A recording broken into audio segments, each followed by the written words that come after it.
In a little town, so still, there's a building, old and battered.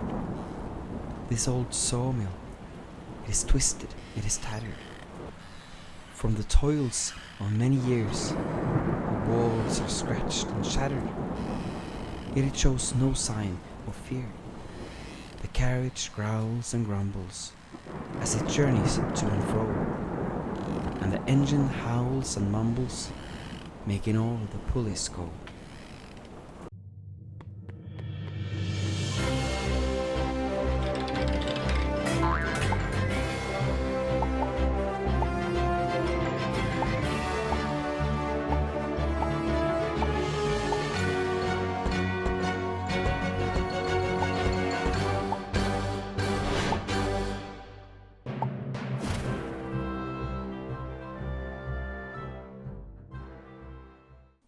In case you didn't make the connection, I'm the nerd living on the outer rim, and this is my journey.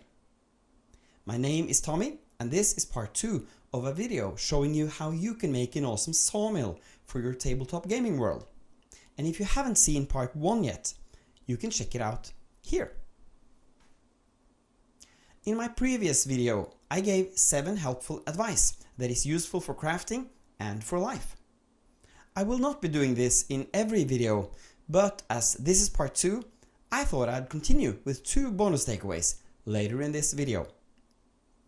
I really hope to share this journey with you. Like, subscribe to my channel and hit the bell button. And now, let's craft. First, I painted the whole model with a mix of Mod Podge and black paint. This will both serve as a base coat, and the Mod Podge will harden the model. It was a little thick, so I mixed in a small amount of water. Next, I pulled out my homemade cardboard airbrush paint booth. I'm a terrible airbrusher, but I used it anyway for a second layer of black paint. You can use a paintbrush. I should have done that too, but I thought I might look experienced with some advanced equipment. I thinned out the paint with some airbrush thinner.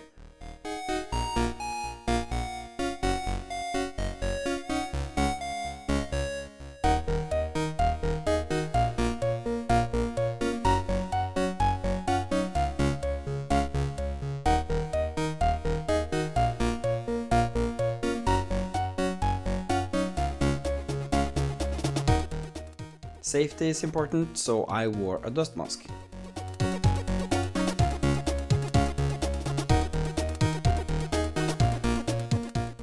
These 4 colors are central in my painting scheme. You don't have to use these colors specifically, just make sure you have some darker and some lighter colors. First, I painted everything wood with a coat of charcoal grey and then a coat of cocoa, not caring much about full cover, as this is not necessary. The different coverage will only result in natural variations. For the wooden pillars, I chose a darker brown to create a bit more contrast.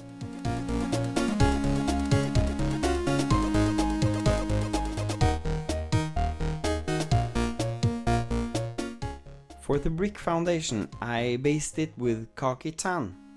This will give some color and warmth to the wall.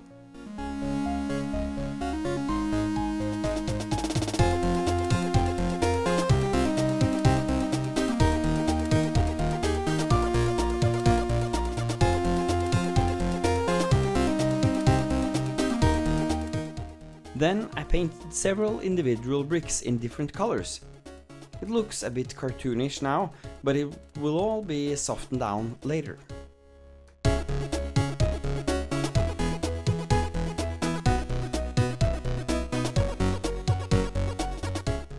Then I dry brushed with a light dove grey color. Dry brushing from the top down will simulate light coming from above.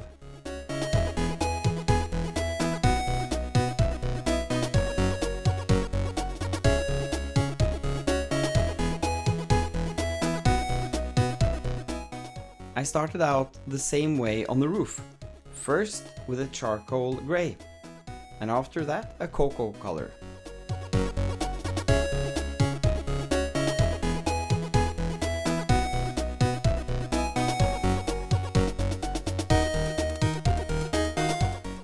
Throughout this project I use cheap acrylic paint. You can use expensive paint or cheap paint. If you use cheap paint, you can afford pizza and get the same result. Be aware of the choices you make as they have consequences. And this is your 8th takeaway.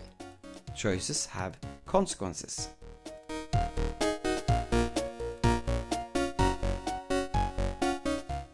I then added some dark red to a brown color on the roof.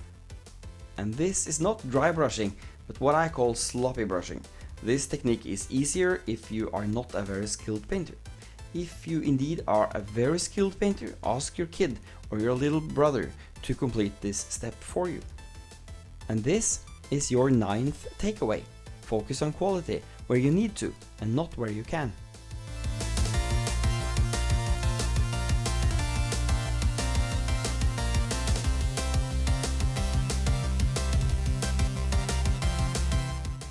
Then I dry brushed the roof and everything wood with a khaki tan and then a dove grey color.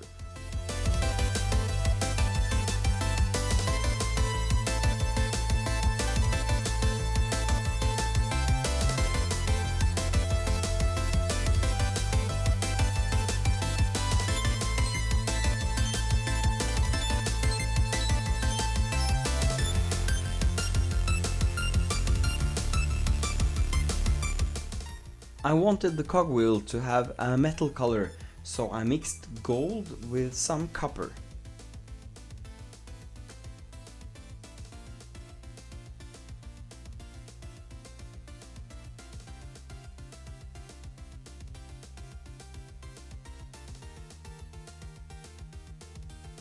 Now it's time for magic, the black wash.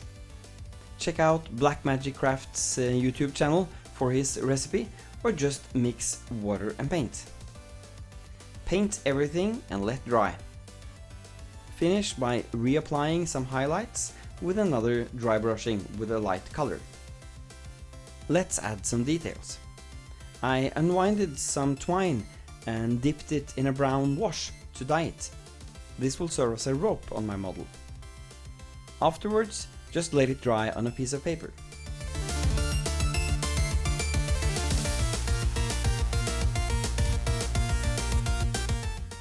I think this looks very cool and it's so easy. And these kind of details enhance the model quite a bit and makes it look a bit more interesting.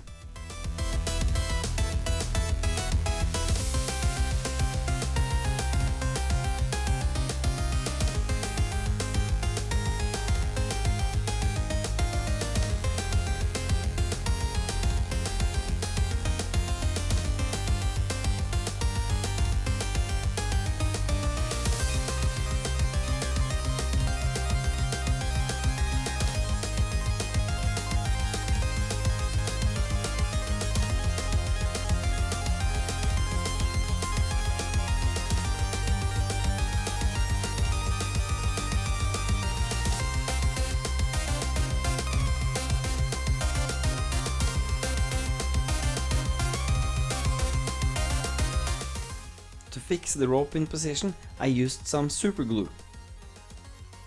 And I sprayed it with the super glue activator. I used a pin that will serve as a nail, where I will hang some rope.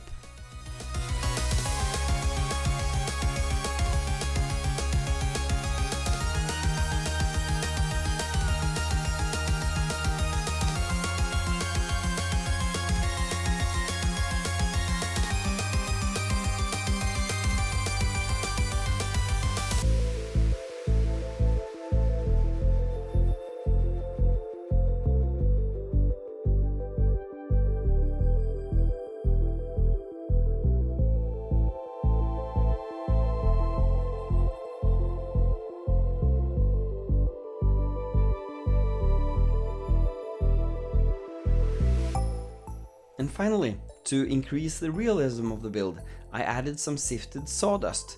I just took some glue on a brush and dabbed it on random spots and sprinkled the sawdust on the model, blowing away the excess.